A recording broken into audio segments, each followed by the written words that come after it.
Hey everyone, great to have you back. Thanks for tuning in today. We've got a fresh new story for you, so let's jump right in. I swirled the whiskey in my glass, watching the liquid cling to the sides before taking a slow sip. The silence between us stretched, thick and suffocating. The kind of quiet that comes when two people know there's nothing left to say. Lily stood by the door, suitcase in hand, her expression carved from stone. No anger, no sadness. Just the cold, detached look of someone who had already moved on. I had seen it before in smaller moments. The distant way she'd glance at me mid-conversation. The way she barely flinched when we fought. But now there was no mistaking it. "This is the best thing for both of us," she said finally, her voice measured, practiced. "You know that, right?" I let out a slow breath and leaned back into the couch. "Yeah," I said, even though I didn't know anything anymore. She hesitated, maybe waiting for me to argue, maybe expecting me to beg. But I didn't. I just took another sip of whiskey and smirked, because really, what else was there to do? She had already made her choice. Her lips pressed into a thin line, as if my lack of reaction was more infuriating than any fight we'd ever had. She wanted a grand moment, a final explosion, something she could carry with her to justify everything that came next. But I wasn't giving her that. Instead, I just studied her, memorizing the way she looked in this moment, the curve of her jaw when she clenched it, the way her fingers flexed around the handle of her suitcase. She was beautiful, always had been. But right now, I couldn't tell if I was looking at the woman I had fallen in love with or a stranger who had just happened to share my bed for the last 5 years. She exhaled sharply, shaking her head. "You're not even going to ask me to stay." I scoffed. Would it change anything? A flicker of something crossed her face. Guilt? Frustration? But she buried it quickly. "No," she admitted. "But it would have been nice to know you still cared." That stung. And not because it was true, but because it wasn't. I cared too much. That was the problem. "You made your decision, Lily," I said, voice steady. "I'm just accepting it." She nodded once, gripping the suitcase tighter. And then, just when I thought she was about to walk out the door, she dropped the final blow. The one she had been saving. The one she knew would hit harder than anything else she could say. "You know," she started, her voice quiet but deliberate. "For everything we went through, for all the good times, the bad, you were never the best I had in bed."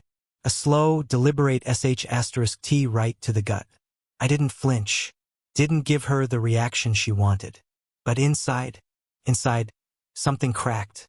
She turned without another word and walked out, slamming the door behind her. I sat there, the words replaying in my head over and over like a broken record. "You were never the best I had in bed." It was meant to cut deep, to leave a wound I couldn't ignore. And for a second, I almost let it. But then, something else settled in. A realization so sudden, so painfully obvious, that I almost laughed. It wasn't anger. It wasn't heartbreak. It was relief, because that sentence told me everything I needed to know. Lily had been gone long before she packed that suitcase. Maybe not physically, but mentally, emotionally. Whatever she thought she was missing, whatever void she had been trying to fill, it wasn't about me. It had never been about me. I drained the rest of my whiskey in one slow sip and set the glass down with a quiet clink. The apartment was silent now, but it didn't feel empty. Felt peaceful. No more fights. No more tension. No more walking on eggshells, waiting for the next explosion. I sat there for a long time, staring at the door she had walked out of, waiting for the familiar pang of regret, the urge to chase after her, to fix things like I always had. But it never came. Instead, I picked up my phone and scrolled through my messages, landing on a name I hadn't thought about in a while. Maybe it was time to move on, too. I stared at my phone for a long time, my finger hovering over the screen. It wasn't like I didn't know what I was doing. Hell, I probably knew exactly what I was doing. But that didn't stop me. I wasn't feeling sad. I wasn't even angry. I was just done. My thumb tapped the screen before my brain could second-guess it. One message. Just one. Hey. It was simple, maybe even pathetic, but it was enough. The name at the top of my screen wasn't random. It wasn't just anyone. It was someone I probably shouldn't be texting. Someone I had shoved into the back of my mind for a long time. Someone who, deep down, I always knew was waiting in the wings. The reply came faster than I expected. Didn't think I'd hear from you again. I smirked at my phone, shaking my head. Didn't think I'd have a reason to reach out. A pause. 3 little dots appeared and disappeared. Then, guessing that means she's gone? I let out a slow breath. Yeah. Bags packed, dramatic exit, one final insult for the road. The whole production. Damn, that was it. Just one word. No fake sympathy. No questions about how I was feeling. Just acknowledgement. And somehow that felt better than any *T condolences ever could. I wasn't sure what I wanted out of this conversation. Maybe nothing. Maybe just the comfort of knowing there was someone out there who didn't expect me to be broken over this. Someone who, if I was honest with myself, had probably seen this coming before I did. My phone buzzed again. Want to get a drink? I exhaled sharply. If Lily had been here, she would have told me this was a bad idea. That I should be processing, reflecting, taking time to heal. But Lily wasn't here. And I wasn't going to sit around wallowing in self-pity when I didn't even feel bad. Yeah. When and where? A location popped up. Some bar on the other side of town. Not the kind of place Lily and I ever went to. Felt intentional. A neutral zone. Somewhere I could go without ghosts lurking in the corners. I grabbed my keys and left without hesitation.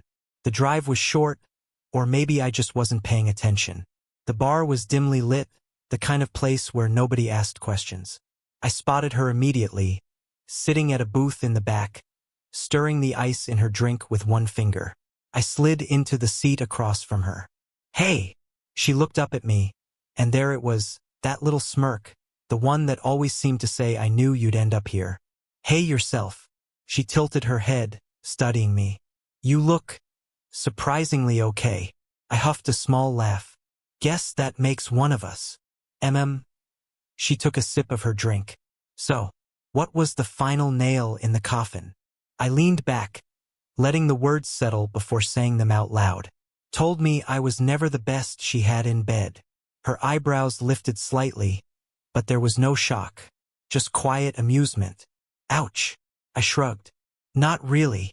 That seemed to catch her off guard. She set her glass down, tapping her nails against it. So you're not heartbroken? No. Not even pissed? I thought about it. I was, for a second. But mostly, I just feel free. She nodded slowly, as if she understood something I hadn't quite figured out yet. Then congratulations, I guess. I smirked. Guess so. We sat in comfortable silence for a moment, the noise of the bar fading into the background. The weight I had been carrying for so long, the endless fights, the constant tension. It was gone. And for the first time in a long time, I wasn't looking backward. I was looking at her.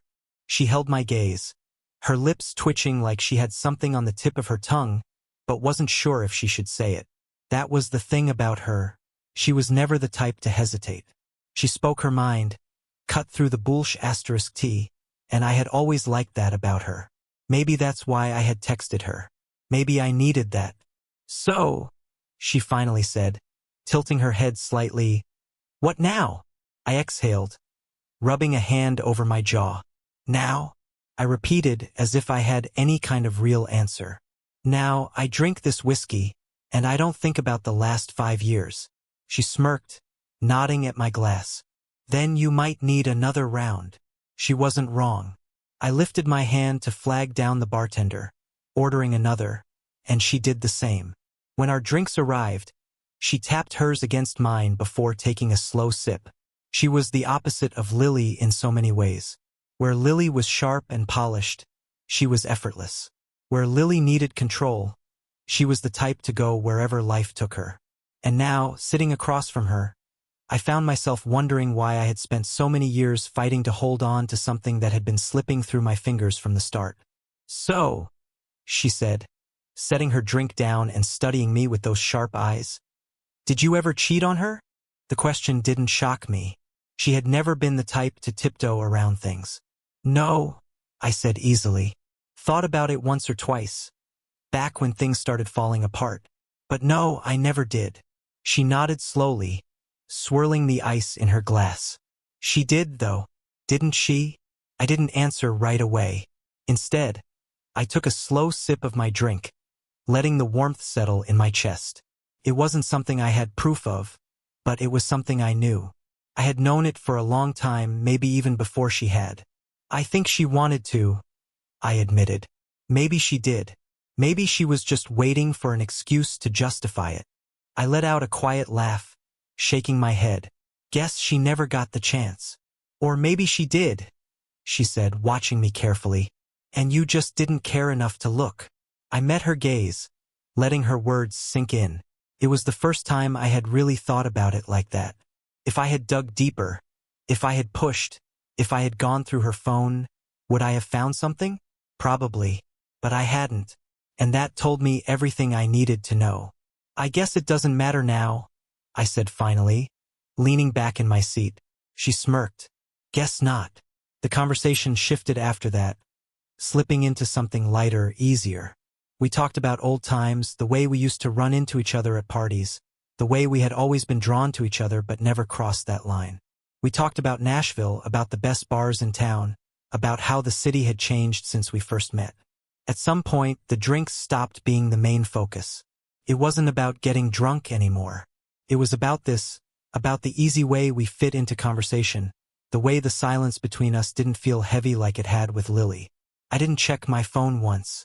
I didn't care if Lily texted me, didn't care if she had second thoughts, didn't care if she was already in someone else's bed. That part of my life was over. At some point, she leaned in just a little, her fingers tracing the rim of her glass. So, she murmured, her voice low and amused, do you want to get out of here? I didn't hesitate. I didn't overthink it. I just smirked, tossed a few bills onto the table, and stood.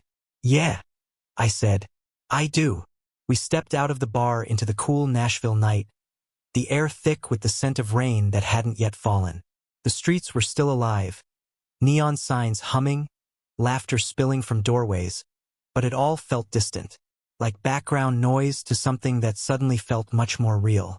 She pulled her jacket tighter around her shoulders, turning to face me. Your place or mine? I let out a breath of a laugh, shaking my head. Straight to the point, huh? She smirked. Always. For a second, I just looked at her, at the way the streetlights caught in her eyes, at the way she stood there waiting. Not nervous, not hesitant, just waiting. And I realized something. I didn't feel guilty. Not even a little. Mine, I said finally. Closer. She nodded, and that was it. No second-guessing, no drawn-out moment of doubt. Just two people walking side by side, heading towards something inevitable. The drive back to my apartment was quiet, but it wasn't awkward. She tapped her fingers against her knee, humming along to whatever song was playing low on the radio. I could feel her watching me out of the corner of her eye, but she didn't say anything, and I didn't feel the need to fill the silence. When we pulled up to my building, she glanced up at it before turning to me with a smirk. Think your ex left anything behind? I snorted. Probably. You looking for a souvenir? Depends. She leave anything good? I thought about it for a second. She took everything that mattered. The rest? I shrugged. Don't care. She nodded as if she understood. Maybe she did. Inside, the apartment felt different. Not emptier, not colder, just mine again. Lily's absence wasn't some gaping wound. It was just space. Space I hadn't realized I needed. She wandered in ahead of me, glancing around like she was taking everything in. Nice place, she said. Kind of expected it to be more. I don't know. A mess. I laughed, kicking my shoes off. What? You think I just sit around in my own filth now that I'm single? She grinned. No, I just figured a guy who just got dumped wouldn't have his sh*t together. I shrugged, stepping closer. Who said I got dumped? She raised an eyebrow. You're saying you ended it? I'm saying I didn't stop her from leaving. She considered that for a second, then nodded. Fair enough. For a moment, we just stood there, inches apart, the air between us charged with something unspoken but undeniable. Her fingers brushed against mine, light as a ghost, and I didn't pull away. "You sure about this?" she murmured. I didn't even have to think about it. "Yeah," I said, voice low, steady. "I am." And then there was no more space between us. Her lips met mine, slow at first, testing the waters. But there was no hesitation, no uncertainty. Just heat, just inevitability. My hands found her waist, pulling her closer as she melted against me, her fingers curling into the front of my shirt. It wasn't rushed, but it wasn't careful either. It was exactly what it needed to be. The past didn't exist in that moment. There was no Lily, no baggage, no lingering resentment. Just her, just this. I backed her up toward the couch, but she smirked against my lips and shook her head. "Not there." I raised an eyebrow. "No." She tugged me by the shirt, leading me toward the bedroom. "Not where she was." I let out a low chuckle, following without hesitation. Once inside, she turned to face me again, and there was something in her eyes. Mischief, sure, but something else too. Something like understanding. Like she knew what this was, what it wasn't. And that made it even easier. Lily had always needed something from me. Reassurance, devotion, proof. But she didn't need anything at all. She was just here in this moment with me. Her hands slid beneath my shirt, fingertips grazing my skin, and whatever was left of my thoughts slipped away entirely. The next morning, the sun cut through the curtains, painting the room in streaks of soft light. She stretched beside me, letting out a slow breath before turning to face me. "Morning," she murmured, her voice thick with sleep. "Morning." I propped myself up on one elbow, studying her. "Regrets?" She smirked, her eyes still half closed. "No. You? Not even a little." She hummed in approval, stretching again before sitting up. The sheets slipped down her back, exposing bare skin and the faintest outline of scratches. Ones I knew I had put there. "Mind if I steal a shower?" she asked, already sliding out of bed. "Be my guest," I said, watching as she disappeared into the bathroom without looking back. I lay there for a moment, staring at the ceiling, waiting for some kind of guilt to creep in. But it never did. I felt good, better than I had in a long time. When I finally got up, I pulled on some sweats and wandered into the kitchen. The apartment felt different in the daylight, less hollow. I started the coffee maker, running a hand through my hair as I let the quiet settle over me. My phone buzzed on the counter. I glanced at the screen, expecting maybe a work email, maybe nothing at all. But then I saw the name. Lily. I exhaled sharply, letting the phone vibrate in my hand before finally swiping to open the message. "Can we talk?" I stared at the words for a long time. Not a demand, not an accusation, just a request. The shower turned off in the background, the soft sound of running water disappearing. I set my phone down without responding. I already knew the answer. No, we couldn't. The bathroom door opened, and she stepped out wrapped in one of my towels, her damp hair curling against her shoulders. She caught sight of me, then the phone in my hand, and raised an eyebrow. "Lily?" she guessed, not even needing to ask. I nodded, setting the phone face down on the counter. "Yeah." She walked over, leaning her hip against the counter as she grabbed the coffee mug I had just poured. She took a slow sip before speaking. And I don't feel like talking." She smirked, nodding like she had expected that. "Good." I turned to face her, watching the way she stood there so comfortably, like she belonged in this kitchen, in this moment. "That doesn't bother you?" She tilted her head, amused. "Why would it?" "Because," I exhaled, rubbing the back of my neck. "Because it's fresh. Because maybe you think I should be mourning or something." She took another sip of coffee, eyes steady on mine. "Do you feel like mourning?" I thought about it, really thought about it. "No." "Then why would it bother me?" I laughed under my breath, shaking my head. "You make things sound so simple."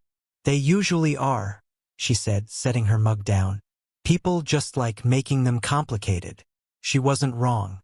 She finished her coffee and disappeared into the bedroom to get dressed. leaving me alone with my thoughts. I stared at my phone for a long moment before flipping it over and rereading the message. "Can we talk?" I tapped my fingers against the counter, debating whether I should even bother responding. But I knew Lily. If I ignored her, she wouldn't stop. She'd keep pushing, keep showing up in ways that forced me to deal with her on her terms. So I typed out a reply. "There's nothing left to say." 3 dots appeared almost immediately, then disappeared just as fast. I exhaled, turning the screen off. That was the closest thing to closure she was going to get. And I meant it. There really was nothing left to say. She came back into the kitchen, now fully dressed, her hair still damp but brushed back. She picked up her phone from the counter, glanced at the time, then looked at me. "I should probably go," she said, though there was no real urgency in her voice. I nodded. "Yeah." Neither of us moved. She let out a slow breath, then smirked. "You gonna call me again? Or was that a one-time thing?" I leaned against the counter, watching her. "Depends. On what? If you're gonna answer." She grinned, stepping closer. "Try me and find out." And just like that, she was gone, slipping out the door with nothing more than a casual wave. No expectations, no promises, just what it was. I stood there for a long time after she left, letting the quiet settle in. The apartment still felt different, but not in a bad way. Felt mine again. For the first time in years, I wasn't waiting for the next argument, the next insult, the next moment where I questioned why I was still holding on. I was just free. And damn, that felt good. The apartment was quiet. Not the kind of quiet that felt empty or heavy, but the kind that felt like a deep breath after holding it in for too long. I stood there, staring at the door she had just walked out of, listening to the faint echo of her steps down the hallway before they disappeared completely. I wasn't sad. I wasn't relieved either. I was just here, in this moment, feeling exactly what I was supposed to feel. Nothing and everything all at once. I picked up my coffee and walked to the window, watching the city move below me. Nashville had a way of making you feel like life was always in motion, even when yours felt like it was standing still. But for the first time in a long time, I wasn't standing still. I wasn't stuck. I glanced down at my phone again. The screen was dark, but I knew Lily hadn't responded. Maybe she wouldn't. Maybe that was her version of finally letting go. Or maybe she was just trying to figure out her next move, debating whether she should try to drag me back into one last conversation. Either way, it didn't matter. I finished my coffee, set the mug in the sink, and grabbed my keys. Staying in the apartment felt like lingering in the past, and I wasn't in the mood for that. I needed air, noise, something to remind me that life was bigger than the 4 walls I had spent too many years suffocating inside. I ended up at a coffee shop a few blocks away, one I hadn't been to in years. It was small, tucked between a bookstore and a thrift shop, the kind of place that smelled like fresh espresso and old wood. I ordered without thinking, my body moving on autopilot, and took a seat near the window. As I sat there, watching the rain start to drizzle against the glass, I thought about what came next. Not just today, not just tomorrow, but next. The part of life I had never let myself think about because I had been so focused on trying to fix something that was never meant to be fixed. I pulled out my phone and scrolled through my contacts. There were names I hadn't spoken to in years, people I had slowly let fade into the background while I spent my time chasing a relationship that was already dead. Friends I had ignored, connections I had let slip. I hesitated for a second, then tapped on one. "Hey, it's been a while. Wanna grab a drink soon?" I hit send before I could overthink it. Maybe it would go somewhere. Maybe it wouldn't. But at least I was moving again. The rain picked up outside, soft and steady, the kind that made you want to stay inside and just exist for a little while. And for the first time in a long time, I let myself do exactly that. No fights, no regrets, no looking back, just moving forward.